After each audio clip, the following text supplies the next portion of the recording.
আসসালামু আলাইকুম, কেমন আছো সবাই? আশা করি সবাই ভালো আছো। আজকে ফিগমা কম্পোনেন্ট নিয়ে ক্লাস নেব। গতদিন আসলে নেটের প্রবলেমের কারণে রেকর্ডটা দেওয়া হয়নি। তো কম্পোনেন্টটা আসলে কী জিনিস? অ্যাকচুয়ালি আমরা যদি ফিগমা কম্পোনেন্ট নিয়ে কম্পোনেন্ট কেন ব্যবহার করবো এটা যদি লিখি তাহলে বলবো রিইউজ করার জন্য। ঠিক আছে? তো ধরো মনে করো যে আমরা একটা মেনু বানালাম বা বাটন বানালাম বা ফুটার বানালাম, ফুটার একটা সেকশন বানালাম। এটা যদি একটা কম্পোনেন্ট হিসাবে নেই তাহলে আমরা প্রত্যেকটা জায়গায় ইউজ করতে পারবো বারবার। কিন্তু যদি সেটা না করি তাহলে বারবার বানাতে হবে। যদি কপি পেস্ট করে করে দেই তাও প্রবলেম। কারণটা হচ্ছে পরবর্তীতে যদি ক্লায়েন্ট আমাদের চেঞ্জ দেয় তাহলে কিন্তু প্রত্যেকটা জায়গায় আমাকে চেঞ্জ করতে হবে। কিন্তু যদি কম্পোনেন্ট ইউজ করি তাহলে আমরা আমাদের সব জায়গায় চেঞ্জ করার প্রয়োজন নাই, শুধু মেইন যে কম্পোনেন্ট সেখানে চেঞ্জ করলে পুরোটা চেঞ্জ হয়ে যাবে। তো আমরা দেখি নিচে একটা একটা এখানে একটা বাটনের এক্সাম্পল দিয়ে আমরা একটু দেখি। তো আমরা এখানে নাম দিলাম হচ্ছে বাটন। আমরা একটা এটাকে যদি কালার টালার করতে চাই সুন্দর করে করার জন্য অটো লেআউট ইউজ করতে পারি, অ্যাড টু অটো লেআউট। তাহলে আমি এখানে আমার অটো একটা লেআউট আসলো। আমি চাইলে এখানে একটা কালার দিতে পারি। আমি এখানে একটা একটা কালার ইউজ করলাম আর কি। এখন আমি চাইলে এটা একটু এটা কিন্তু অটো লেআউটের কাজ, এটা আবার কম্পোনেন্ট না। যারা অটো লেআউটের ক্লাসটা করো নাই তারা হচ্ছে ইউটিউব দেখে নেবে, অথবা আমি আর একটা ক্লাস দিয়ে দেবো নি, সেটা নিয়ে ভালো লাগবে তোমাদের। ওকে, তো আমরা এটা কালারটা চেঞ্জ করে দিই। ওকে, তো এইটাকে আমি চাইলে কম্পোনেন্টের মধ্যে ক্রিয়েট করতে পারি। এখানে আমরা কি বাড়ালাম? অটো লেআউট দিয়ে প্যাডিংটা বাড়ালাম। এই যে প্যাডিং, উপরের প্যাডিংও কিন্তু বাড়ানো যায়। ওকে, রাইট বাটন ক্লিক করে আমরা এটা ক্রিয়েট কম্পোনেন্ট করলাম, এখান থেকেও করা যেত। ওকে, তো এটা আমাদের একটা মেইন বাটন হলো। তো আমি চাইলে আরও কিছু সাব বাটন করতে পারি, যেটা আরও করতে মানে করা যাবে, যেটা সেটা হচ্ছে আমার এটা চাইলে এটা হভার হিসাবে আমি নিতে পারি। এই যে এখানে হভার হতে পারে।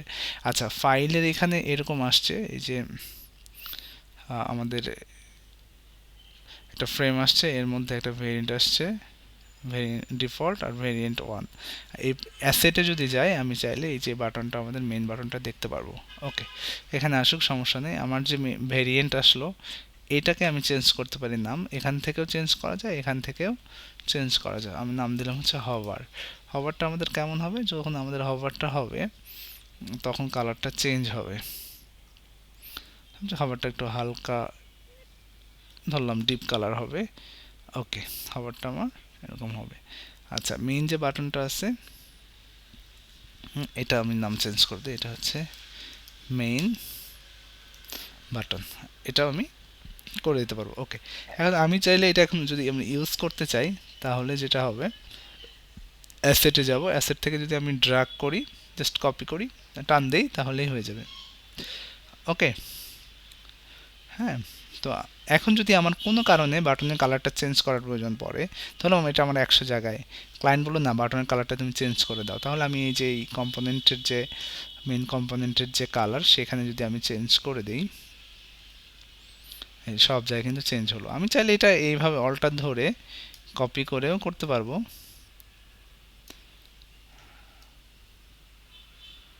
অল্টার ধরে সরি কপি করেও, সরি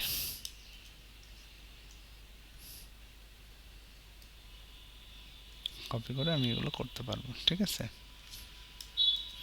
আচ্ছা, এখন আমি চাইলে আমি যদি মনে করি মেইন বাটনের কালার চেঞ্জ করব, তাহলে আমি যদি কালার চেঞ্জ করে দিই সবগুলোতে চেঞ্জ হয়ে যাচ্ছে। হ্যাঁ, এটা হচ্ছে সুবিধা আর কি, এটা বেনিফিট বলা যায়। এটা যে কোনো সেকশনকে যদি আমি কম্পোনেন্ট ক্রিয়েট করি সেগুলো আমি বারবার ইউজ করতে পারবো। আচ্ছা, আরেকটা যেটা এইটা বাটন, তাহলে এটা কি আমি যদি মনে করি যে আমি এখানে একটা বাটন নিছি, তো সেখানে বাটনটাকে আমি এই বাটনটা যখন হভার হবে তখন মানে চেঞ্জ হবে, এটা হভার বাটন হবে, তখন এখান থেকে চেঞ্জ করে আমি যদি হভার দিয়ে দিই তাহলে এই যে এই হভার বাটনটা এখানে আসলো, এখান থেকে চেঞ্জ করা যায়। চাইলে যে এখানে হভার হভার আরও যদি বাটন বানাই সেটাও সম্ভব।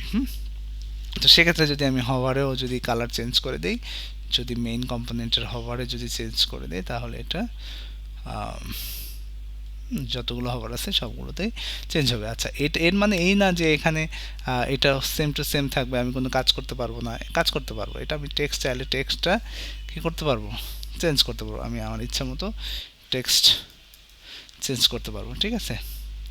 ওকে, আমি টেক্সট চেঞ্জ করতে পারবো, টেক্সট নিয়ে কোনো ঝামেলা নাই, ঠিক আছে। টেক্সট নিয়ে কোনো টেক্সট বা ভিতরে কোনো কিছু যুক্ত করতে পারবো, সেটাও করা যাবে। এটা দিলাম, ওকে। এটা আমার হোম হলো, তারপরে অ্যাবাউট ইউজ করতে পারি যেটা, বা এটা যদি আমরা দিই হচ্ছে ক্লিক